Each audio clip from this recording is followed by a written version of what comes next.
Hi hello నమస్తే రైతులందరికీ. అయితే మనం ఈరోజు ముద్దనగేరి గ్రామం రావడం జరిగింది. మన రైతు వచ్చి ఆరోగ్యస్వామి రాజంట వారి దగ్గర వాళ్ళది వాడినాడు. ఇది రిజల్ట్ ఎలా ఉందో తెలుసుకుందాం. ఆయన మీ పేరు? ఆరోగ్యస్వామి. ఏ ఊరు మీది? ముద్దనగిరి. ఓకే, వారి దగ్గర వాళ్ళది ట్రాజెంట మందు కొట్టినారు కదన్నా? కొట్టినామన్నా. ఎన్ని రోజులు కొట్టి? 5 రోజులు అయిందన్న.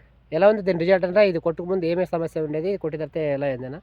కొట్టక ముందు ఎర్రనల్లి, ఓకే, పేను, బ్లాక్ ట్రిప్స్ ఎక్కువ ఉండేవనా. ఓకే, ఇది లేకుండా ఉండేది. లేకుండే అంటే ఇది కొట్టుకు ముందు బ్లాక్ ట్రిప్స్, ఎర్రనల్లి, పై ముడత కింద ముడత ఉండేది. కొట్టిన తర్వాత ఈ 3 సంవత్సరాల పైన గ్రోత్ కూడా బాగా వచ్చింది. బాగుందన్న. ఓకే, అంటే కాపు ఏమైనా అంటే మొత్తం వస్తుందన్న, మగ్గ మాదిరిగా అయింది. ఇంకా కాపు అవుతుంది. ఓకే, ఎట్లా ఉంది ఇది? బాగుంది, బాగుంది కదా. ఎక్కడ ఇస్తున్నారు ఇది? ఇది లక్ష్మీ వెంకటేశ్వర అన్న. ఓకే, అయ్యప్పటి దగ్గర ఇస్తున్నారు. రిజల్ట్ అయితే బాగుంది. ట్రాజెంట బాగుందన్న. ప్రతి ఒక్క రైతు చెప్పుకోవచ్చా? ఏం ఇబ్బంది ఏం లేదు, ధైర్యంగా కొట్టచ్చు రైతు. ఇది కొట్టడం వల్ల ఎర్రనల్లి, నల్ల తామర, పై ముడత కింద ముడత, పురుగు కూడా పోతుంది. పురుగు కూడా లైట్ పోతుంది. ఓకే, బాగుంది కదా? బాగుంది. ఓకే, థ్యాంక్ యూ అన్న.